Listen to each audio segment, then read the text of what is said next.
Hello guys, hanggang ngayon ba hindi mo pa rin nakukuha ang inyong Facebook payout? Hindi ka pa rin nakaka-receive ng payout? Well, pag-usapan natin yan dito sa video na to. Kung nahihirapan ka hanggang ngayon, ilang buwan na ba yung sahod mo hindi pa nyo pa rin nakukuha or hindi pa rin nakikredit sa inyong mga bangko? Well, ito yung mga dahilan. So, based po ito sa experience ko and meron din tayo mga case study dun sa mga creator na nakausap natin.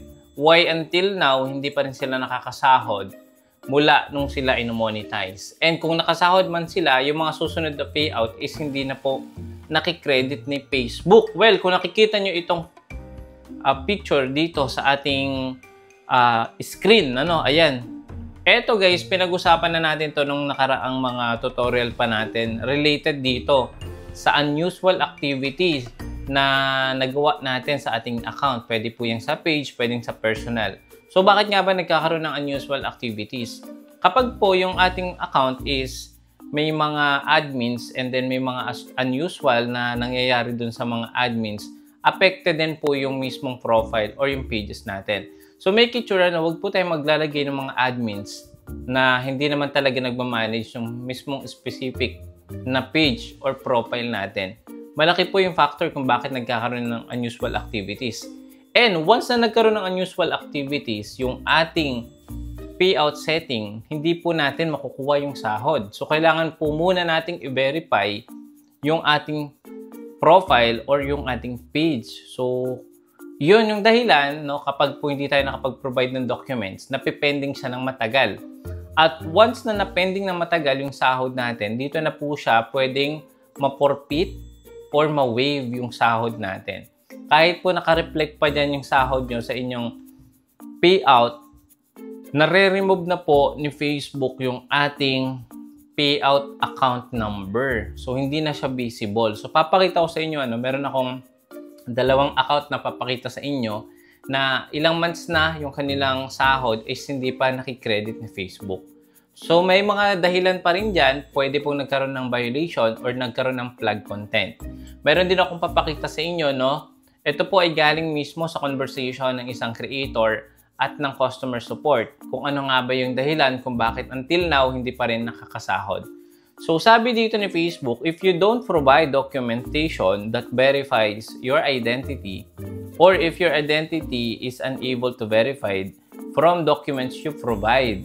So I suggest kung kayo po ay nagkaroon ng unusual activity at kailangan nyo mag-provide ng documents, I highly suggest yung ID na gamitin nyo, passport or driver's license. Yun po yung mataas yung approval rate na ma-verify yung ating page or yung profile. Dalawa po ang pwede natin, actually tatlo yan yung way to verify yung account. Sa setting, meron po diyang politics, kailangan natin i-verify yon. And then, yung meta verification. And then, ito yung pinakahuli. Kailangan nyo mag-submit dito sa dedicated link na isesend sa inyo ng customer support or direct po. Yaan manggagaling kay Facebook. Sabi, kapag po hindi na-approve yung ating documents or yung ID from 2 months or 60 days, you won't be able to earn any money until you identify or your identity can be verified. So, ito na nga po yung sinasabi ko sa inyo. Before monetize tayo, nagkaroon tayo ng mga tools, pero ngayon wala na ding kita. So yun yung dahilan kung bakit biglang nag-stop yung earnings from 2 months na nagkaroon tayo ng unusual activity. So ibig sabihin guys, hindi papasok talaga yung ating revenue. Mapipris po yung ating monetization tools. And yung pangalawa naman guys, 3 buwan kapag po hindi tayo nakapag-verify ng ating identity dito kay Facebook. Ito po, galing po ito kay Facebook. Hindi ko po sinasabi na hindi natin makukuha. Galing po sa kanya talaga to. You'll forfeit and waive all rights to receive your earnings. So, malinaw na pwede po mangyari to sa atin. Lalong-lalo na kung nagkaroon ng unusual activities. Maraming reason kung bakit nagkakaroon ng unusual activities. Pwede pong may nag-access ng account natin from different location. For example, nasa US ka, may nakaka-access ng account nyo sa different countries. So make it sure, log out to all devices yung ating mga Facebook account. para po wala na maka-access ng account nyo. Okay? And, ito, kapag nakapag-submit ka ng ID, 2 days lang, pero huwag kayo maniwala dito sa 2 days na to. Meron po akong case study na yung sahod niya umabot ng millions of peso. Umabot siya ng 3 months. Once nung I suggest na ang isang nila is passport. So, yun. 3 months yun, guys, no? Yung unusual activities bago mawala. Matagal po yan. Hindi siya instant. Once na inapil nyo is okay na siya kinabukasan. Hindi po ganun. Matagal siya. Minsan more than 3 months or hindi ko lang sure kung may umabot na ng buwan na unusual activities. Kailan lang naman nagkaroon ng unusual activities, di ba? So, may lamok. So, yun, guys. Tuloy natin. Pakita ko sa inyo itong isang account. Ayan, isang creator ito. Meron siyang sahod mula nung July, August, September. So, 3 months na siya. Or 90 days na.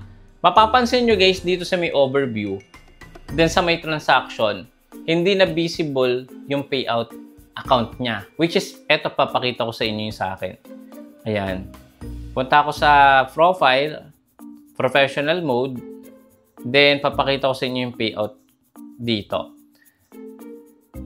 Eto, makikita nyo to, guys, yung sa may overview, yung Jose Opa Molleda Jr., yan yung payout account number. Okay, so ano yan? Pati makikita nyo din dito sa may transactions. Yan. Ayan, guys. So, dapat visible yan. Pero yung kay creator, hindi na siya visible, guys. Mapapansin nyo, yung overview and transaction, wala na siya, hindi na siya visible. Ibig sabihin talaga na pinorfeit or maaari iporfeit talaga ni Facebook yung ating mga sahod unless na ma-verify natin yung account natin. Ito pa isa, hindi lang yan, guys, dito sa unang creator. Ito pa yung pangalawa. Imagine, expected mo 150,000 or more than 150,000. Mapiprease ng ganitong katagal. Dahil, base sa case study namin, meron silang plug content. And yung plug content na yun, guys, usually lumabag yan sa 3 na guidelines. Pwedeng partner, pwedeng content, pwedeng community guidelines. Yung community guidelines, mabigat talaga yan. Yung mga partner and content, usually unoriginal content, no copyright, and yung mga formats ng video. Pero guys, kapag community guidelines, malaki talaga yung chance na ma-freeze yung ating sahod. So, base po ito mismo sa support or galing sa support. So, papakita ko yung conversation ng creator. And hindi ko naman pinakita yung name nila. Base po ito sa direct support. Gumamit siya po dito ng Meta Verified para po ma-access niya or mismo customer support yung sumagot ng mga katanungan niya. So, ito yung pinakauna, guys. Pakita ko lang sa inyo. Ayan. So, sabi dito, you choose content so that you will proceed. Okay, so thank you for letting you know you must all you need information. You plug content. Sabi dito ng Meta Support. Ayan, meron siyang plug contents. That's why yung sahod niya hindi pa rin nire-release ng Meta. Thank you for letting me know it means that you are not able to receive payment yet. We know that you wanted to receive payments, but once the system detects that there's are unusual activities in your account, it will hold until payment. So wala naman siyang unusual activities dun sa pinakita ko sa inyong video. Pero yun nga, dahil may mga violation siya and naka-apekto yun, guys, kung bakit hanggang ngayon hindi pa rin siya nakakasahod. Your account has been already forwarded to dedicated. So ayun yung appeal na sinasabi. So sabi dito, we understand that you want to remove your content so that you won't be restricted, but it's not guaranteed na kapag remove na kagad or dinidelete nung support or siya mismo, hindi ganun kabilis mawala yung violation, guys. So it takes time talaga bago ma-review yan ni Facebook. So mapapansin nyo, wala naman siyang unusual activity dyan, pero yun nga, nawala na yung kanyang payout number dito sa overview and sa transaction. Pwede nyo i-check yun sa inyo, guys, no? Kapag po may sahod kayo at hindi pa rin pumapasok at meron naman kayong payout number, malaki yung chance na makredit yan sa next cycle of payout.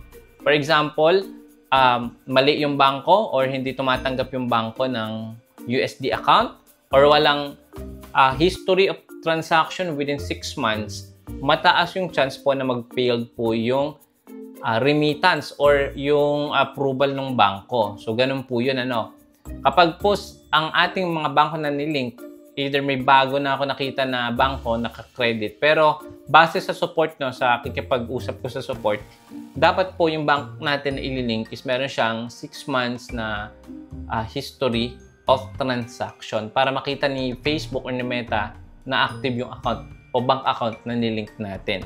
So, yun lang guys, So, sana guys, kung kayo po ay nag-upload ng mga content na makakapaglabag sa partner content and community guidance, mag-ingat po kayo dahil yung mga sasahurin natin dyan sa video na yan is posible talaga ma-hold or talaga magkaroon kayo ng unusual activities.